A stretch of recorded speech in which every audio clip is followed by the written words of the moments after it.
It's about the 7 parables Jesus said. But out of the 7, Jesus explained 3. The first 2 and the last one. Rest we have to interpret very carefully, seeing the pattern the Lord has given, the model which he used.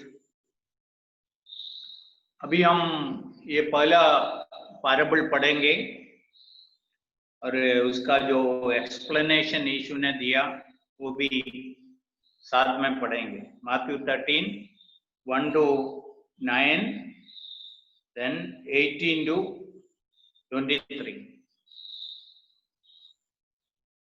Rakesh भाई आप पढ़ सकते हैं हिंदी में.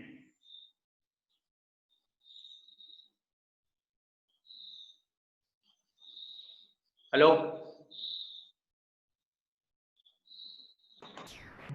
Yes, uncle, we can hear you. Rakesh is there? Yes, he's there. His name was there.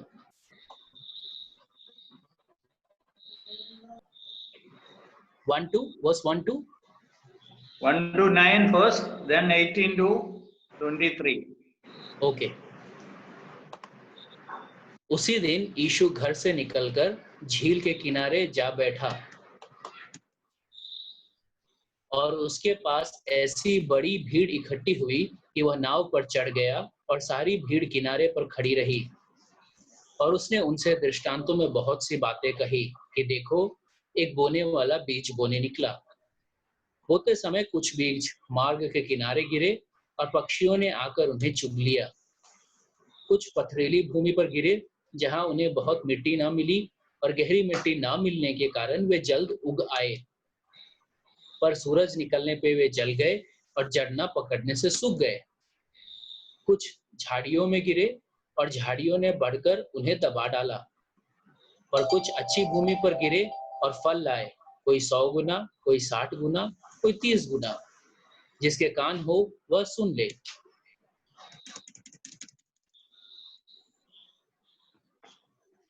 $18 to 23. सो तुम बोने वाले का दृष्टांत सुनो. जो कोई राज्य का वचन सुनकर नहीं समझता, उसके मन में जो कुछ बोया गया था उसे वह दुष्ट आकर छीन ले जाता है. यह वही है जो मार्ग के किनारे बोया गया था. और जो पथरीली भूमि पर बोया गया वह है जो वचन सुनकर तुरंत आनंद के साथ मान लेता है, पर अपने में जड़ न रखने के कारण वह थोड़े ही दिन का है. और जब वचन के कारण क्लेश या उपद्रव होता है तो तुरंत ठोकर खाता है. जो झाड़ियों में बोया गया वह यह है जो वचन को सुनता है, पर संसार की चिंता और धन का धोखा वचन को दबाता है और वह फल नहीं लाता. जो अच्छी भूमि में बोया गया यह वह है जो वचन को सुनकर समझता है और फल लाता है, कोई 100 गुना, कोई 60 गुना, कोई 30 गुना. Thank you. पहला बात मैं बोलना चाहता हूँ, यीशु मसीह खेती के बारे में, बीज बोने के बारे में लोगों को कुछ नया बातें सिखाना नहीं चाहता. Jesus never wanted to teach people about sowing seed or about agriculture, but from the interpretation we understand he wanted to teach them some spiritual truth. So here we can give a title to this portion. This was parable of the sower, बीज बोने वाले का दृष्टांत. नहीं तो 4 प्रकार का मिट्टियां, 4 kinds of soils. इसका अर्थ है 4 kinds of hearts. वचन सुनने वाले सबका प्रतिक्रिया एक प्रकार का नहीं है. All those who hear the word of God do not respond equally. That we know that, and we cannot expect that. that everyone should make the same response. So Jesus is explaining that there are 4 kinds of hearers to the word of God. So this, we can say 4 kinds of hearts, 4 kinds of response come from the hearers. मैं पिछले हफ्ता बोला था, ये एक parable है. Parable means earthly story with a heavenly meaning. कुछ आत्मिक सत्य, कुछ स्वर्गीय बातें, अनंत काल का बातें सिखाने के लिए यीशु ने इस पृथ्वी से कुछ दृष्टांत उसके साथ लोग परिचय में है उसको बताया. इसलिए थोड़ा कुछ कृति के बारे में जानते हैं, उनको ये बराबर समझ सकते हैं. ऐसा कुछ कठिन बातें नहीं है. फिर भी उनके शिष्य लोग इसका अर्थ जानना चाहता था. इसका अर्थ मतलब आत्मिक अर्थ, इसके द्वारा प्रभु क्या सिखाना चाहते हैं. इसलिए बाइबल में कुछ ऐसा भाग है वो आत्मिक अर्थ के साथ है. दानियल का पुस्तक में जब लेस्ली दानियल का पुस्तक सिखाते समय में उधर से कुछ अर्थ दिखाया, बताया. रेवलेशन में बहुत काफी है. उधर भी हम देखते हैं शुरुआत में कुछ बातें एक्सप्लेन किया है, उसका अर्थ बता के दिया है ताकि हम उसके अनुसार उस पुस्तक को समझे. फिर भी लोग है ना अपना मर्जी के अनुसार बहुत कुछ लंबा चौड़ा बताते हैं, इसलिए हम संभालना. ओके, इधर हम 5-6 बातें देखते हैं. पहला बात है द सोवर, बीज बोने वाला. Secondly the soil. Third the seed. Fourth the sowing. Fifth is the results. Finally the fruits. ऐसा बातें कम से कम 6 बातें इधर देख सकते हैं. पहला बात है बीज बोने वाला. यीशु मसीह उनका प्रचार के बारे में बता रहा है. लोगों को आत्मिक सत्य, स्वर्गीय बातें, अनंत काल का बातें सिखाने के लिए यीशु अपना समय निकाला. हम फ्राइडे का बाइबल स्टडी में यूहन्ना 4वां अध्याय से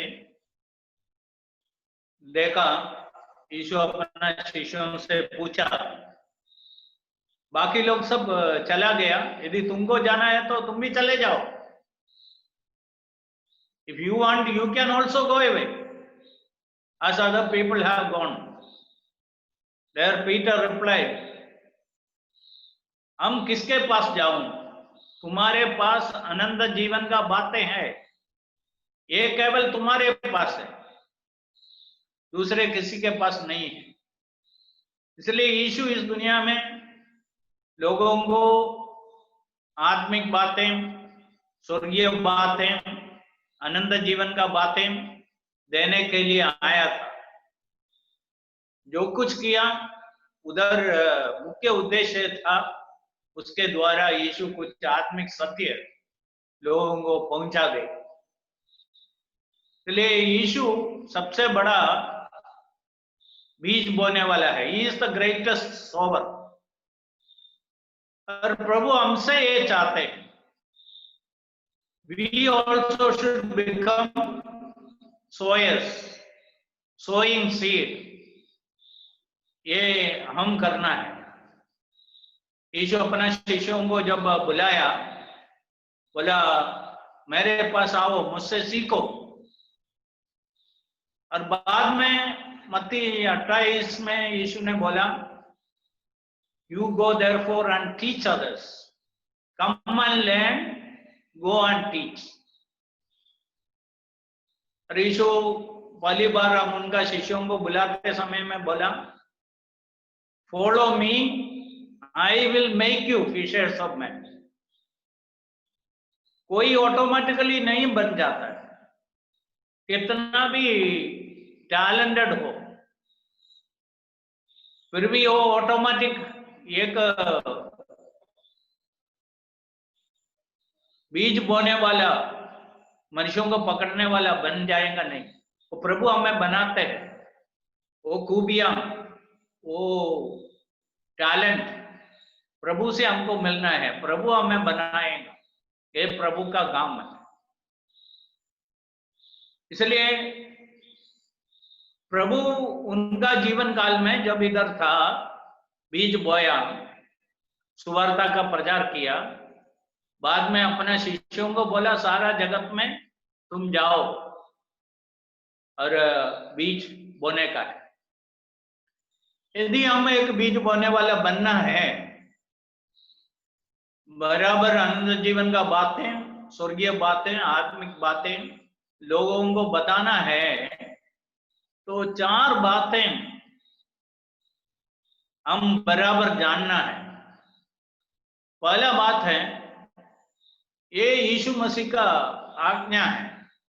This is the commandment of the Lord, and this is the commandment of the risen Lord.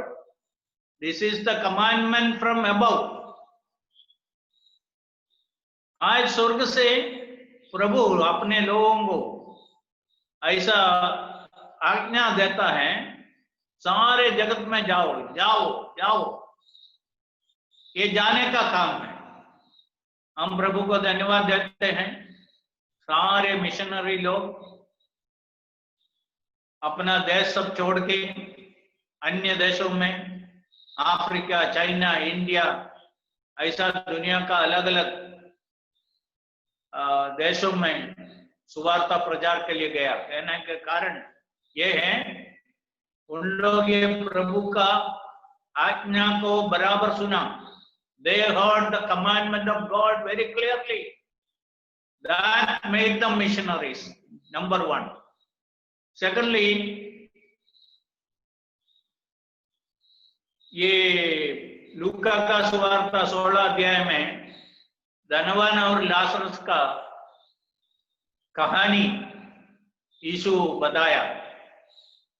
उधर धनवान का एक प्रार्थना है, वो नरक में पहुंचने के बाद उधर से ऐसा बोल रहा है, अब्राहम को देके बोल रहा है, लाजरस को मेरे घर में भेजो, क्योंकि मुझको 5 भाइयों हैं, उन लोग इधर ना आए।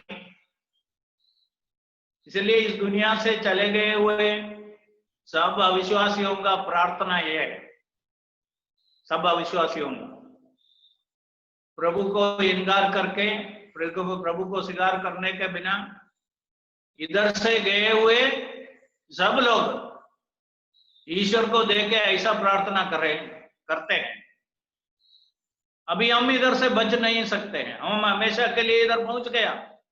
हम ऐसा चाहते हैं कोई मेरे घर में जाए, मेरे गांव में जाए, मेरे रिश्तेदारों के पास जाए, मेरे पड़ोसी के पास जाए, उन लोग जाके सुवार्ता दे। ये लोग उधर से ही प्रार्थना करता है।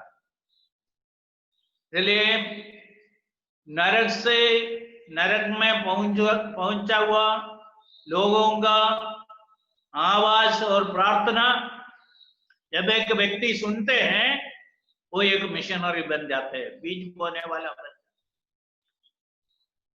तीसरा है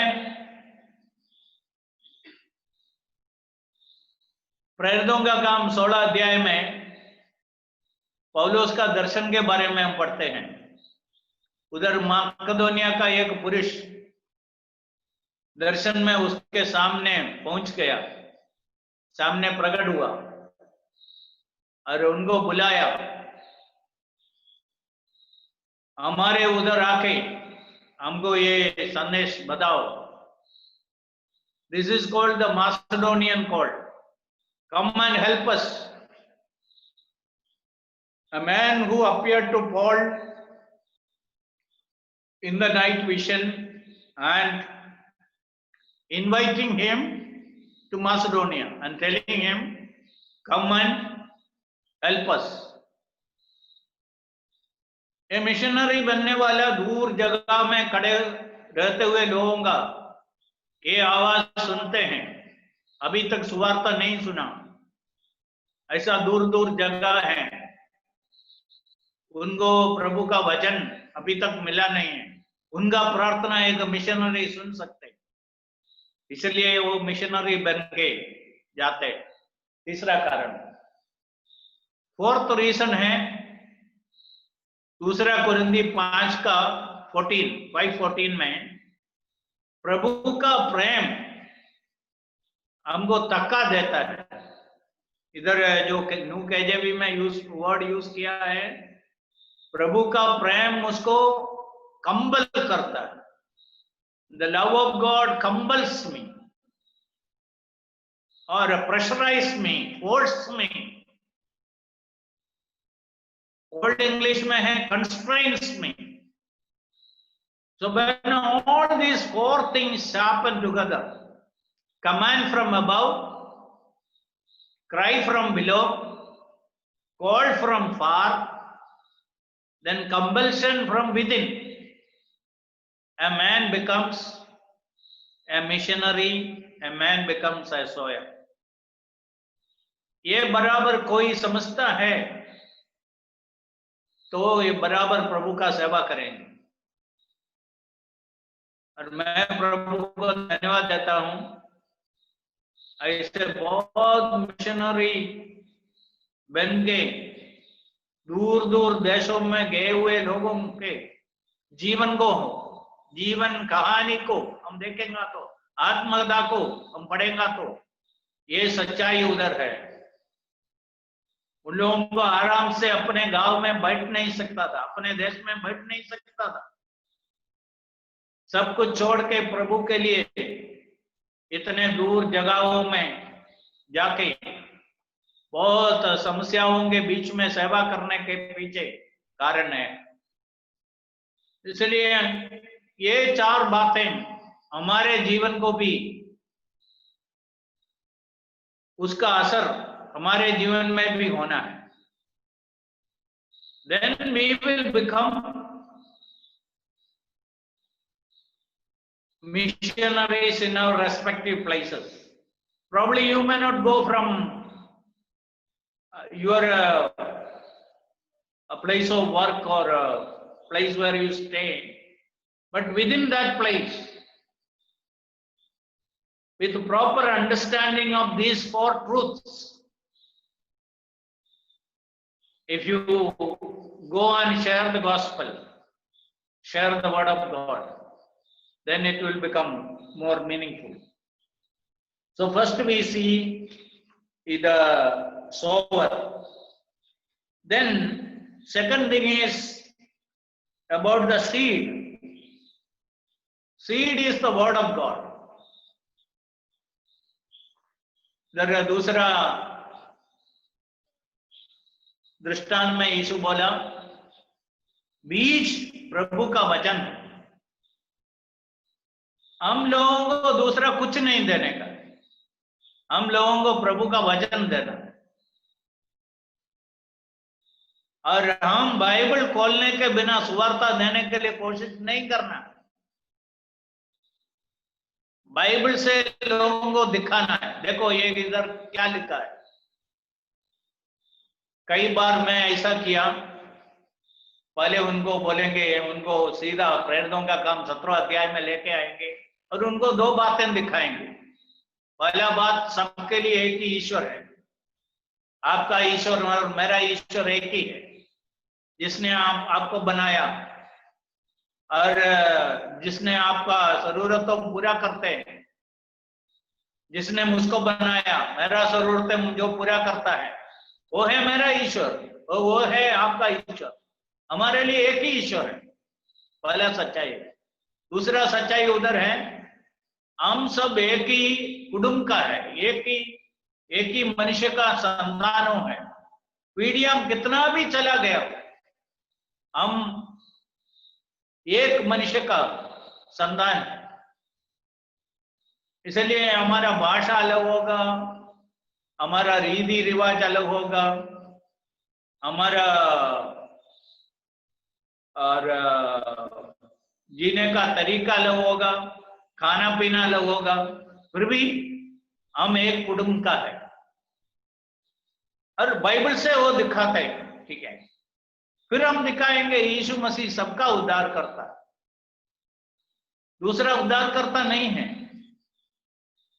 दुनिया में सिखाने वाला और there are many teachers or many examples, many people who lived exemplary life. It's all there, but there is only one Savior. ये हम बाइबल से लोगों को दिखाने का, इसलिए प्रभु का वचन देने का। दूसरा तिमोथी दूसरा अध्याय 4 में पौलुस तिमोथी को वो आखिरी एडवाइस देते समय में he says that preach the word, वचन का प्रचार करना, वचन का प्रचार करना। That's very important, that's very important। और दूसरा तिमोथी 2:2 में पौलुस तिमोथी को ऐसा बोल रहे हैं, what all you learn from me you teach faithful men so that they will be able to teach others। उधर 5 group of people can be seen। यीशु से पौलुस सीखा, पौलुस से तिमोथी सीखा, तिमोथी से विश्वास योग्य मनुष्य उन लोग सीखा, आखिरी में दूसरे लोग उनको सिखाने का। इधर हिंदी में ऐसा पढ़ते हैं, जो बातें तूने बहुत गवाहों के सामने मुझसे सुनी हैं उन्हें विश्वासी मनुष्यों को सौंप दे, जो औरों को भी सिखाने के योग्य हो। देखो वो जंजीर कैसा जोड़ा हुआ है, how the chain is connected. पौलुस प्रभु पौलुस को सिखाया, पौलुस तिमोथी को सिखाया, तिमोथी अभी विश्वास योग्य मनुष्यों को सिखाना है ताकि उन लोग जाके दूसरों को सिखाए। इसलिए प्रभु का वचन हमको सिखाने का है। Okay, so whenever we preach, we should see that we are giving people the word of God. They get something from the word of God. We should show them, tell them, this is what is written. So that is our responsibility. So seed is the word of God. Okay. तीसरा बात इधर है, 4 प्रकार का जमीन के बारे में बताया, 4 kinds of soils। यीशु बोलने का कारण है 4 प्रकार का प्रतिक्रिया है, 4 प्रकार का हृदय। और कभी कभी ऐसा होते हैं, एक घर में गया, उधर 4 लोग बैठे थे, 4 लोग साथ में बैठ के सुवार्ता सुन रहा था, उधर एक जन प्रभु को स्वीकार किया, बाकी लोग शायद एक व्यक्ति को कुछ समझ में नहीं आया। ये आज भी हो रहा है, ये होगा। इसलिए हम एक बात समझने का है, उस समय प्रभु का समय में जब वचन सुनाया, लोगों का प्रतिक्रिया इस प्रकार का था। आज भी वचन सुनने वालों का प्रतिक्रिया ऐसा ही होगा। अभी 4 प्रकार का जमीन के बारे में हम देखेंगे। पहला जमीन, और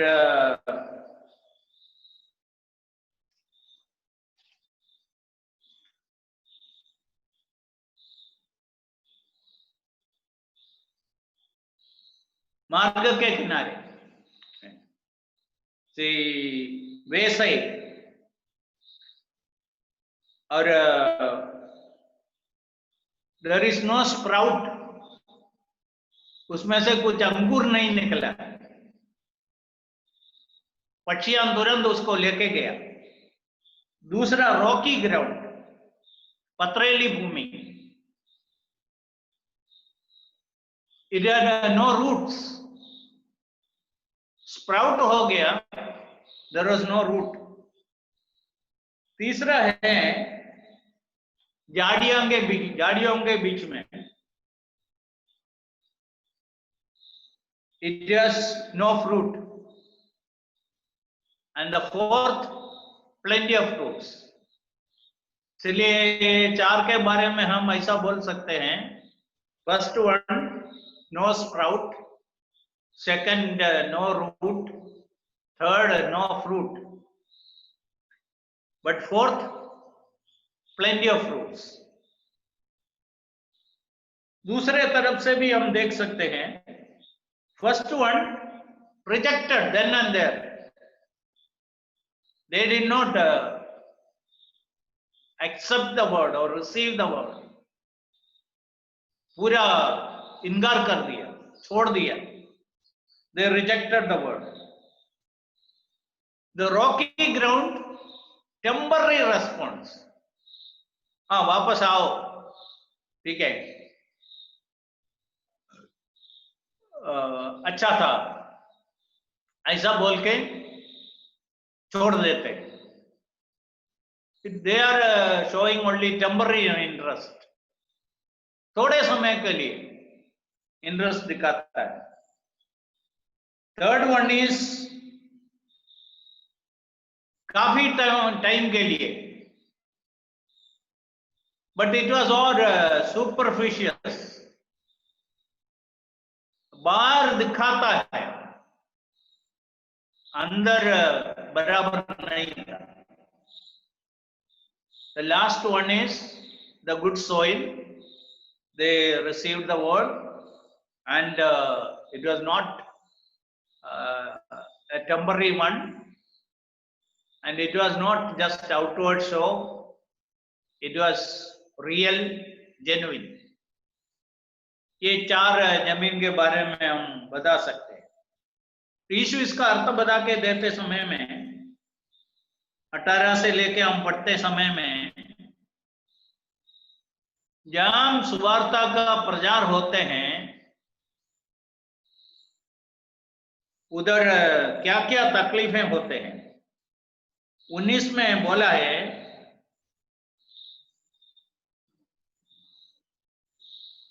यदि एक व्यक्ति,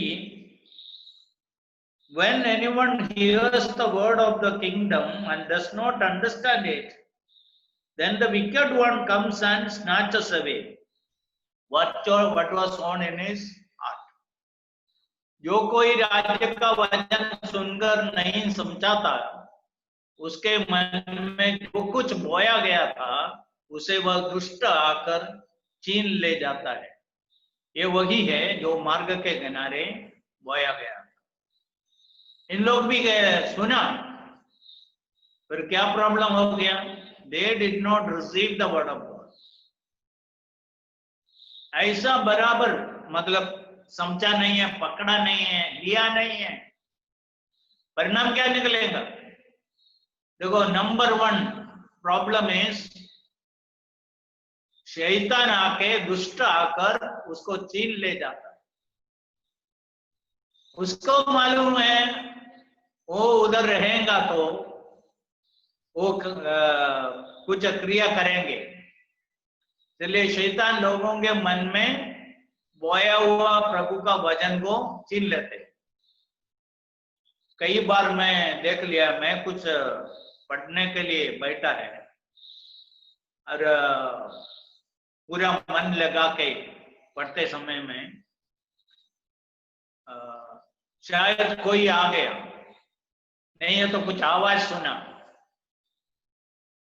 उसको द्वारा हमारा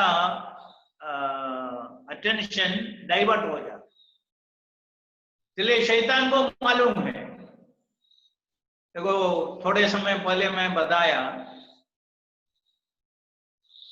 आप विश्वास में आने के लिए आपको रोकने वाला मुख्य व्यक्ति शैतान है। वो आपको एक विश्वासी बन के जीना देखना नहीं चाहता। He didn't want you to see you as a believer. He didn't want you to believe in Jesus Christ.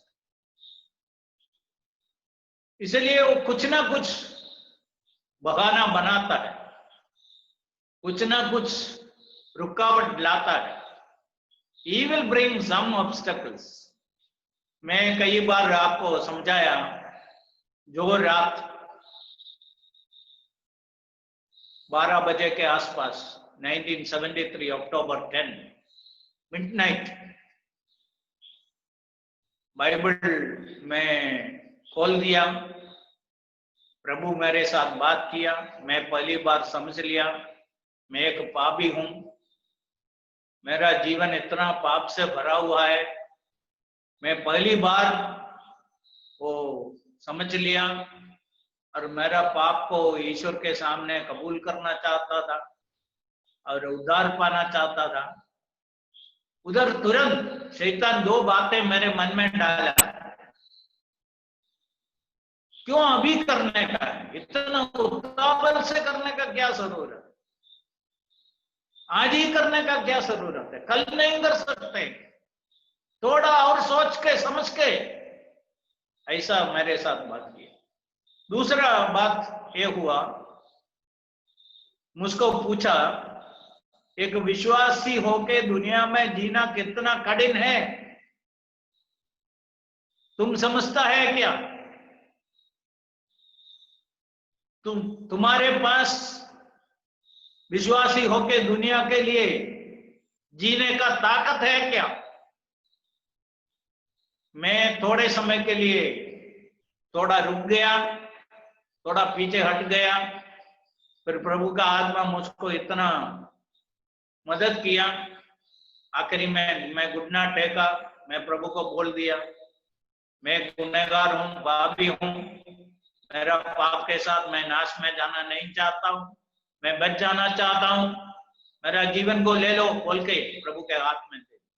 मैं इसलिए बताया, वचन सुनने वाले को आखिरी क्षण में भी यदि रोक सकता है तो शैतान रोकेंगे। इधर शैतान का पहला काम है वो वचन को छीन लेते हैं, ये उसका पहला काम है। इसलिए वचन सुवार्ता प्रचार का नंबर 1 शत्रु, नंबर 1 एनिमी शैतान। समझने का शैतान जो उसको मालूम है एक व्यक्ति इसको अंगीकार किया, स्वीकार किया तो उनके पास जितने लोग हैं उसमें से एक कम हो जाए, उसको मालूम है अच्छी तरह, इसलिए वो रोकने के लिए कोशिश करते हैं। Number 1 problem. दूसरा बात इधर है स्टोनी प्लेस, पथरीली भूमि। उधर का प्रॉब्लम क्या है, 21 में लिखा है, और अपने में जड़ ना रखने के कारण वो थोड़े ही दिन का है, और जब वचन के कारण क्लेश या उपद्रव होता है तो तुरंत ठोकर खाता है। When tribulation or persecution arise because of the word, by and by he is offended. अभी उधर जमीन का गहराई नहीं था, थोड़ा अंदर गया, इट स्प्राउटेड, बट उसका जड़ नहीं था। जड़ ना होने के कारण जब क्लेश और उपद्रव आया वो पीछे हट गए, जितना आगे आया चले वापस चला गया। ये भी हम देख सकते हैं। तो दूसरा प्रॉब्लम सुवार्ता प्रचार के समय में होते हैं, परसिक्यूशन, पहला शैतान का रुकावट, उसका ट्रिक्स होते हैं। सेकंड है परसिक्यूशन होता है, कुछ क्लेश होता है, उपद्रव होता है तो तुरंत ठोकर खाता है। अभी एक व्यक्ति विश्वास में आने के लिए सोचते हैं और अपने रिश्तेदारों को बताते हैं, अपने दोस्तों को बताते हैं, और ये अविश्वासी लोग हैं तो उनका प्रतिक्रिया क्या होगा, उनको कैसा रोकने के लिए कोशिश करेंगे। अभी प्रभु ने मुझको मदद किया काफी लोगों को विश्वास में लाने के लिए, और लाते समय में बाद में भी मैं उनको बताया, ये जल्दी किसी को मत बताना, और आप थोड़ा बाइबल का जानकारी पाने के बाद और थोड़ा सच्चाई समझने के बाद आप दूसरों को यह बताना। ठीक है, सच में विश्वास किया तो कोई प्रॉब्लम नहीं है, वो विश्वास में आने के लिए तैयार होते समय में विशेष करके एक व्यक्ति संभालना है। देखो ये सब है ना, जो क्रिश्चियन बैकग्राउंड से आते हैं उनको बोलेगा तो ज्यादा समझ में नहीं आएगा, जो दूसरे बैकग्राउंड से आए हैं उनको विश्वास के लिए बहुत कीमती चुकाना पड़ा। ऐसा बहुत जल्दी मेरे मन में एक दृष्टांत आया, केरला का डॉक्टर नंबूदिरिपाड़ के बारे में। लुधियाना मेडिकल कॉलेज का डायरेक्टर था ये, पढ़ाई इंग्लैंड में किया, इंग्लैंड में पढ़ाई करते समय में विश्वास में आया, वो भी एक बहुत सरल रीति में, मामूली रीति में प्रभु के बारे में जाना। ऐसा है, एक नर्स लड़की, ये मेडिसिन डॉक्टर बनने के लिए पढ़ाई करता था, उधर एक मैरी बोल के एक नर्स दारू पीना मना किया, सबको दारू दिया, all the medical students they were drinking, but one Christian girl refused to drink this alcoholic drink. Dr. Namboodiripad, because he was a Brahmin, he also refused to drink. Out of all those big gathering,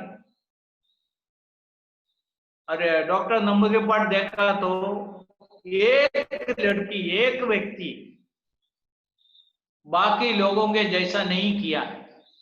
वो जाके उनको पूछा ये क्या कारण है, मैं एक ब्राह्मण हूं इसलिए मैं दारू नहीं पिया, तुम एक वैश्य है, तुम बाकी, तुम्हारे बाकी सब लोग पीते हैं, तुम क्यों नहीं पी? उस समय वो लड़की ऐसा बोला, I am a born again Christian, these people are born Christians but I am a born again Christian. वो पूछा ये क्या है, तब तक उसको मालूम नहीं था, और उसको गिदियोन्स का बाइबल उधर था, उधर से दिखाया, धीमे से वो पढ़ के प्रभु विश्वास में आया। विश्वास में आया, इधर केरला में अपना रिश्तेदारों को बताया, उन लोग इसको बहुत प्रेम के साथ इधर बुलाया, और आखिरी में उनको सीधा मेंटल हॉस्पिटल में लेके गया और 2 स्ट्रोक भी दिया, फिर भी वो विश्वास से पीछे नहीं हट गया, आखिरी श्वास तक प्रभु के लिए जिया। थोड़ा कुछ उनके बारे में जानते हुए लोगों को मालूम है, बहुत बड़ा साक्षी होके इंडिया में प्रभु के लिए जिया हुआ एक व्यक्ति है। और रिश्तेदार क्या क्या किया, बहुत कुछ समझाया, बहुत आर्गुमेंट किया, उनको इधर अपने पास बुलाया और आखिरी में मेंटल हॉस्पिटल में एडमिट किया, और ऐसा सब बहुत कुछ तकलीफें उठाना पड़ा। इसलिए सुवार्ता प्रचार का दूसरा विरोध करने वाले इधर है, वो है परसिक्यूशन। तीसरा इधर देखते हैं, तीसरा ग्राउंड जमीन, इसके बारे में यीशु बोला है थोर्नी ग्राउंड। वर्स 22 में लिखा है, now he who received seed among the thorns is he who hears the word and cares of this world and deceitfulness of riches choke the word and become unfruitful। झाड़ियों में जो बोया गया है, ये वह है जो वचन को सुनता है, पर इस संसार की चिंता और धन का धोखा वचन को दबाता और वह फल नहीं लाता। इधर ये दो इश्यूज है, संसार की चिंता और धन का धोखा। देखो, बहुत विश्वास सुवार्ता बराबर सुना हुआ कुछ लोग, उनका रिश्तेदार उसको डराया, माँ बाप डराया, तुमको ये घर का कुछ नहीं मिलेगा, और बहुत कुछ धन दौलत उसको ऑफर किया होगा, तुम्हारे लिए हम ये करेंगे, वो करेंगे, ऐसा करेंगे, ऐसा कुछ लोगों को रोका है। कितना भी ऐसा किया है, वो सब इनकार करके कितने हजारों लोग विश्वास में आए हैं। इसलिए इधर प्रभु के पास आने से लोगों को रोकने वाला तीन बातें, तीन हृदय का हालत हम इधर देखते हैं।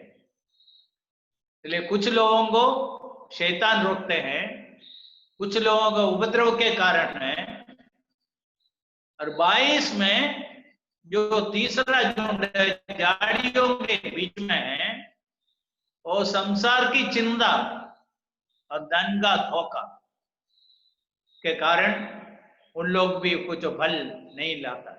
थोड़े समय के लिए उन लोग है ना, बहुत लंबा समय रहते हैं। Out of the 3 they stay more longer time, ज्यादा समय रहता है, ज्यादा समय इन लोग दिखाएंगे और हंसता होगा, तालियां बजाता होगा, और आज का कुछ मीटिंग में है तो उधर जाके हालेलुया प्रेज द लॉर्ड सब बोलता होगा। फिर थोड़े समय के बाद ये सब छोड़ के चले जाते हैं। और इधर है ना, इधर अंगमाली में जहाँ मैं रहता हूँ, इधर नजदीक में एक आदमी है, वो बाइबल स्कूल में जाके पढ़ाई किया है, बाइबल का काफी जानकारी है। आजकल इतना दारूडिया बन गया, मेरे साथ बहुत बात किया, और देखो बाइबल स्कूल तक गया, 2-3 साल उधर जाके पढ़ाई भी किया, फिर सब कुछ छोड़ के पुराना जीवन में चला गया। आजकल उनके दोस्तों के साथ मिलके पीते है और दुनिया की बातों में लगे हुए हैं, कुछ पॉलिटिकल पार्टी के साथ जोड़ा हुआ है, ये सब हो सकता है।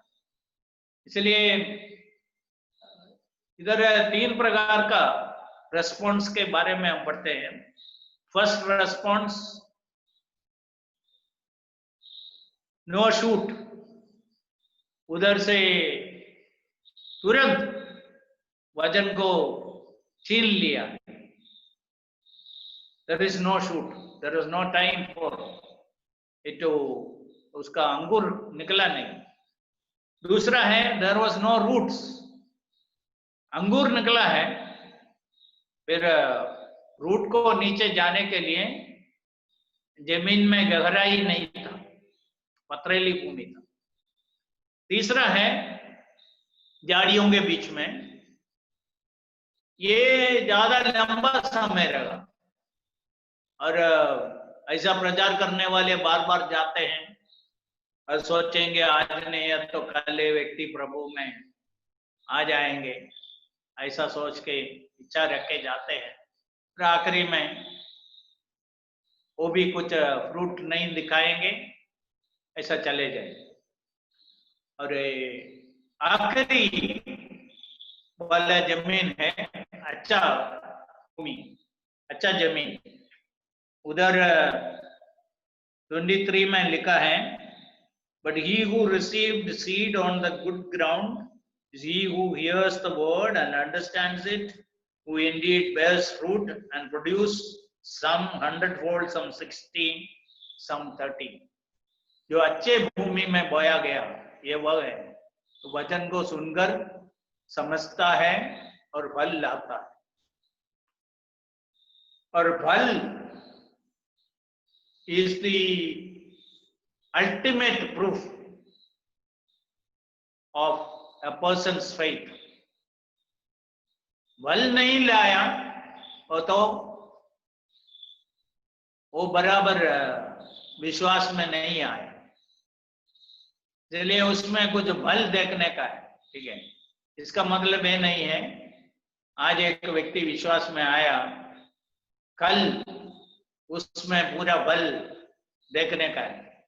शायद थोड़ा समय लेगा, हम इंतजार करना है और फल लाना है। इधर लिखा है 100 गुना और 60 गुना और 30 गुना फल लाया। मैं आज पढ़ते समय मैं सोच रहा था, एक बीज डाला है उसमें से कितना फल निकलता है। अभी इधर है ना, मेरे जमीन में एक जैक फ्रूट है, ये 2 साल 3 साल ऐसा 100 के आसपास, कभी कभी थोड़ा ज्यादा आसपास जैक फ्रूट एक साल उसमें से निकलता है। और एक जैक फ्रूट का सीड कितना सालों से फल देता है और कितना और सालों दे सकता है। इसलिए एक विश्वासी भी ऐसा है। ठीक है, इसलिए एक बात समझने का है, इधर कुछ बीज कुछ काम का नहीं हुआ, नष्ट हो गया,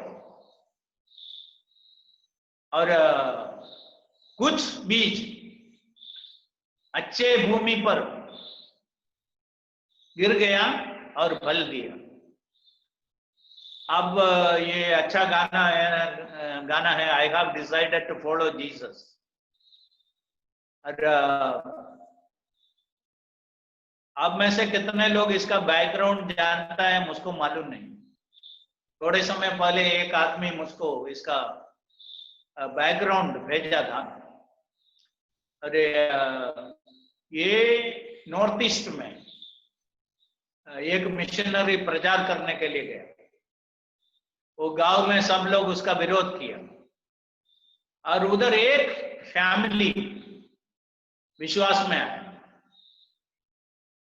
विश्वास में आया तो वो विलेज का मुखिया, गांव का मुखिया और दूसरे लोग उनका विरोध किया और उनको कई बातों से रोका, पानी लेने से और दूसरे लोगों से मिलने से सब रोका। समय एक आदमी बोला I have decided to follow Jesus, no turning back, no turning back. यीशु के पीछे मैं चलूंगा, no going back. I have decided to follow Jesus, no turning back, no turning back. बाद में उनका बच्चों को उन लोगों मार डाला। उस समय उन लोग सोचा ये आदमी वापस आएंगे, तो उसने ऐसा गाना गाया, यही गाना गाया, I have decided to follow Jesus, no turning back, no turning back. फिर उसका पत्नी को मार डाला। उस समय भी ऐसा ही बोला, I have decided to follow Jesus, no turning back, no turning back. आखिरी में उनको मार डालना के लिए उस समय भी उसने यही गाना गाया, ये है I have decided to follow Jesus. देखो हमारे लिए आज वो गाना गाना बहुत आसानी है, हम बायहार्ट करके रखा है, इसलिए हम ऐसा ही तोता के जैसा गाते हैं, I have decided to follow Jesus. But see the background, what a great price, in what situation, कौन सा हालत में ये आदमी ने वो गाना गाया, I have decided to follow Jesus. मैं गाने का मतलब इतना ही है, एक मिशनरी बाहर से उधर गया और उधर एक व्यक्ति दूसरे को ही समझने के लिए तैयार नहीं था, एक फैमिली एक व्यक्ति विश्वास में आया। आखिरी में जिन लोग इस आदमी का बच्चों को और पत्नी को मार डाला, इन लोग भी विश्वास में आए और उस गांव से बहुत लोग विश्वास में। ये है इसका बैकग्राउंड। इसलिए एक बात समझना है, शायद हमारा सुवार्ता प्रचार में रेस्पॉन्स ज्यादा मिला नहीं हो, फिर थोड़ा मिला है, तो एक व्यक्ति विश्वास में आया तो वो कभी नष्ट नहीं हो। मेरे जीवन से एक दृष्टांत बोल के मैं इधर समाप्त करना चाहता हूं। मैं सेवा के लिए मेरा जीवन को अलग किया, समर्पित किया, और मेरे गांव में एक अच्छा विश्वासी था, इसके पास मैं गया ये बोलने के लिए मैं प्रभु का सेवा के लिए जा रहा हूँ, मैं उत्तर भारत में जाना चाहता हूँ, उधर मेरा बाकी जीवन प्रभु के लिए बिताना चाहता हूँ, ऐसा सब बोला। सुन सकते हैं? Yes uncle. और उस समय उस आदमी आज से 45 इयर्स पहले बोला हुआ बात है।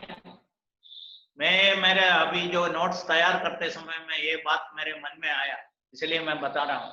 उस आदमी मुझको बताया, देखो आप सुवार्ता प्रचार के लिए नहीं गया तो कोई आपके बारे में कुछ नहीं बोले, कोई आपको नहीं बोलेगा आप क्यों सुवार्ता प्रचार के लिए नहीं जाता है, ऐसा कोई नहीं बोलेगा। यदि आप जाके वापस आएगा तो, ये सेवा छोड़ के वापस आएगा तो बहुत लोग आपसे पूछेंगे तुम क्यों ऐसा किया, ऐसा पूछेंगे। इसलिए क्या करना है, जाता है तो पूरा निर्णय के साथ जाने का है, हमेशा इसमें रहने के लिए जाने का। पहला बात बोला। दूसरा बात तो उसने बताया, शायद आप बहुत लोगों को प्रभु में नहीं ला पाया होगा, शायद बहुत लोगों को प्रभु में ला नहीं सकता होगा, फिर एक आदमी को प्रभु में लाया है तो एक विश्वासी सारे जगत से ज्यादा मूल्य का है। इसलिए निराशित नहीं होना है। ज्यादा लोग प्रभु में नहीं आया तो भी निराशित नहीं होना है। एक व्यक्ति आपके द्वारा, आप जाने के द्वारा प्रभु में आया तो उस आदमी का मूल्य सारा जगत का मूल्य से ज्यादा है। इसलिए ये सेवा आनंद के साथ करना है। फल मिले ना मिले, ज्यादा मिले कम मिले, जाना है। इसलिए मैं आपको भी यह प्रोत्साहन देना चाहता हूं, हम प्रभु के बारे में बताने के लिए पीछे नहीं हटना, आगे बढ़े। आज नहीं है तो कल कुछ लोग जरूर प्रभु में आएगा, कुछ आत्माओं को जीतने का सौभाग्य प्रभु हमको प्रदान करें, हमें ऐसे आशीष दें। इसके लिए बहुत रुकावटें हैं, ये हमको समझने का है, और प्रभु ये दृष्टांत के द्वारा हमको समझाते हैं। और जब गया प्रचार किया, इसका मतलब ये नहीं है तुरंत सब लोग विश्वास में आए, ऐसा नहीं है। इसमें कई रुकावटें हैं, कई समस्याएं हैं, फिर भी कुछ फल जरूर हम देख सकते हैं। कुछ बीज फल लाने वाला बन जाएगा, ये हमको समझने का है। प्रभु इन वचनों को आशीष करे।